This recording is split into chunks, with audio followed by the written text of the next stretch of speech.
কি ভারতীয় ভিসা সম্পর্কে আসল তথ্য জানতে চান?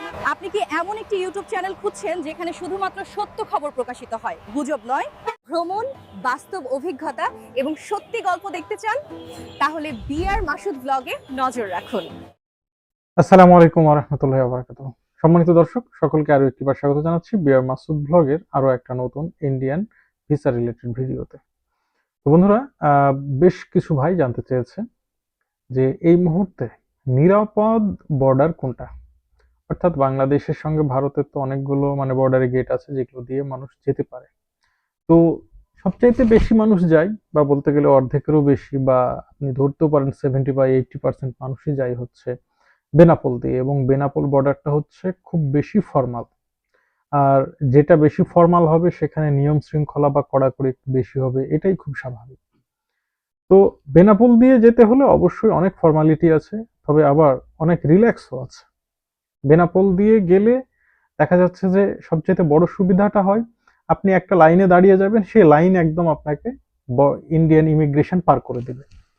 কিন্তু অন্যান্য বর্ডার দিয়ে গেলে দেখা যাচ্ছে এই ধরনের ধারাবাহিকতাটা ঠিক থাকে না। আপনাকে গিয়ে একবার ইমিগ্রেশনে লাইনে দাঁড়াতে হয়, আর একবার কাস্টমসে গিয়ে লাইনে দাঁড়াতে হয়, এবং কোনো সিরিয়াল ঠিক থাকে না। নতুন নতুন করে লাইন তৈরি করতে হয়, লাইন ভাঙতে হয়, এইভাবে যাতায়াতটা হয়। ভারতের ভিসার সর্বশেষ তথ্য জানতে বিআর মাসুদ ব্লগ চ্যানেলটি সাবস্ক্রাইব করুন এবং পাশে থাকা বেল আইকনটি চালু রাখুন।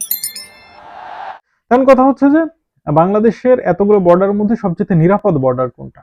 তো দেখেন ভাই, এক সময় নিরাপদ বর্ডার বলা হতো, বা সবচেয়ে ঝুঁকি মুক্ত বা সবচেয়ে ঝামেলা কম হয় এরকম বর্ডার হিসেবে গণ্য করা হতো গেদেকে, বা গেদে বর্ডার।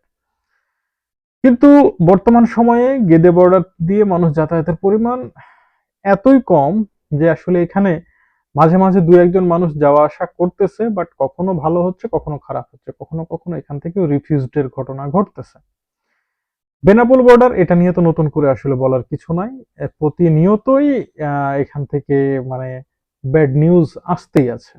গতকালকেও আপনাদের সাথে শেয়ার করেছি, এক বোন তার মেয়ের কাছে যাওয়ার জন্য ট্রাই করতেছিল, বাট না সরি, তার মেয়ের এন্ট্রি ভিসা ছিল, তার মেয়ে ইন্ডিয়াতে পড়াশোনা করে, তো সে মেডিকেল ভিসায় যাওয়ার জন্য ট্রাই করতেছিল, কিন্তু গেট থেকে তাকে রিফিউজড করে দেওয়া হয়েছে। তবে সে ভাগ্যবান যে তাকে অ্যাপ্লাইড সিল মারা হয়নি। তো এখন ঘটনা হচ্ছে যে তাহলে বেনাপোল দিয়ে যেতে পারবো না, তো এরপরে আছে সোনা মসজিদ গেট। নর্থ বেঙ্গলের সোনা মসজিদ গেটটা হচ্ছে আমার কাছে মনে হয় যে খুব ঝামেলাপূর্ণ, খুবই ঝামেলাপূর্ণ, এবং এখানে মানে যারা যাওয়া আসা করে সেভাবে কোনো সুখ স্মৃতি তারা শেয়ার করতে পারেন, এবং প্রত্যেকেই বলে যে খুব বেশি এখানে ঝামেলা হয়। বিশেষ করে আপনি আপনার যতগুলো জিনিসপত্র নিয়ে যাবেন বা আসবেন, দেখা যাবে প্রত্যেকটা খুলে খুলে খুলে খুলে দেখবে, এবং দেখানোর পরে বিএসএফ বলবে গুটালো, এখন নিজে নিজে গুটিয়ে এখান থেকে আসেন। আপনি যাই নিয়ে আসেন, এক কথায় যে স্ক্যানার দিয়ে দেখার পরেও এই ঘটনাগুলো অ্যাভেলেবেল ঘটে হচ্ছে সোনা মসজিদে। এরপরে আছে সাতক্ষীরার ভোমরা, যেটা না যাওয়াই ভালো, এখন বোধহয় বন্ধই হয়ে গেছে, ভোমরা দিয়ে এখন বোধহয় হচ্ছে না ইমিগ্রেশন। এরপরে আরেকটা গেট আছে খুব গুরুত্বপূর্ণ গেট, সেটা হচ্ছে আখাউড়া বর্ডার। এই আখাউড়া দিয়ে কিন্তু প্রতিদিন প্রচুর মানুষ যাওয়া আসা করতো। তবে আখাউড়াতে এই মুহূর্তে আমি বলবো ব্যক্তিগতভাবে না যাওয়াটাই উত্তম, কারণ আখাউড়া দিয়ে গেলে সবচাইতে বড় কয়েকটা প্রবলেমে আপনি পড়বেন। তার মধ্যে দেখা যাচ্ছে আখাউড়া ইমিগ্রেশন তুলনামূলক বাজে বিহেভ করতেছে। ইভেন আপনি কোনো বিপদে পড়লে পুলিশের হেল্পও আপনি পাবেন না। ইভেন আখাউড়াতে এমনও হচ্ছে বাংলাদেশিদেরকে হোটেল ভাড়া দিচ্ছে না। তো আখাউড়া বর্ডার এক কথায় আগরতলায় আর কি। তো এই সমস্ত এলাকাতে না যাওয়াটাই বেটার। যদি এমন হয় যে অনেক বাংলাদেশিকে আমি চিনি যারা এই ব্রাহ্মণবাড়িয়া বা কুমিল্লা এই সাইডে আছে, যারা হিন্দু আর কি। তো এদের তো দেখা যাচ্ছে 1 বছর মেয়াদি 2 বছর মেয়াদি ভিসা করাই থাকে। তারা শুধু ওই পারে গিয়ে দেখা যাচ্ছে আগরতলা থেকে ফ্লাইটে সোজা কলকাতা চলে যায়। তো যদি এইরকম আপনার বন্দোবস্ত থাকে যে আপনার বাড়ি ব্রাহ্মণবাড়িয়া বা কুমিল্লা, আপনার ওইখান দিয়ে ইজি হবে, তাহলে আপনি পার হয়ে সেই দিনই যদি আপনার ফ্লাইট থাকে আপনি কলকাতার দিকে চলে যান, মোটামুটি কলকাতা নিরাপদ। কিন্তু কোনোভাবেই আখাউড়াকে বা সরি আগরতলাকে নিরাপদ বলা যায় না। এরপর হচ্ছে সিলেটের তামাবিল বর্ডার, মোটামুটি নিরাপদ বর্ডার। এখানে বাংলাদেশিদের সাথে খারাপ বিহেভ হয় এমন কোনো খবর পাওয়া যায় না। এই যে বর্ডারের মানে পরিবেশটা অনেক শান্ত, এখানকার ইমিগ্রেশন কর্মকর্তা বা এখানকার সিস্টেমটা অনেক ইজি আছে, আপনারা চাইলে এই বর্ডার দিয়ে যেতে পারেন। তবে এই বর্ডার দিয়ে গেলে একটা সমস্যা, সেটা হচ্ছে বর্ডার পার হওয়ার পরে লোকালয়ে বা দেখা যাচ্ছে এটা তো মূলত মেঘালয়ের মধ্যে, তো আপনি শিলং যাবেন হয়তো, তো আপনি যাওয়ার জন্য কিন্তু আপনি লোকাল কোনো গাড়ি পাবেন না, বাস একটা দুইটা যাওয়া আসা করে, আপনাকে বাস রিজার্ভ করতে হবে, বা সরি বাস না, আপনাকে কার রিজার্ভ করতে হবে, ট্যাক্সি রিজার্ভ করতে হবে, তাহলে আপনি যেতে পারবেন। সেক্ষেত্রে কিন্তু আপনার কস্টিংটা অনেক হাই হয়ে যাবে। আর যদি একসাথে 4-5 জন যান, সেক্ষেত্রে কিন্তু আপনারা শেয়ার করে নিতে পারেন, তাহলে কস্টিংটা কমে গেল। এরপর হচ্ছে চলে আসেন চ্যাংড়াবান্ধা। বুড়িমারি চ্যাংড়াবান্ধা বর্ডার, এখানেও কিন্তু অনেক কড়াকড়ি।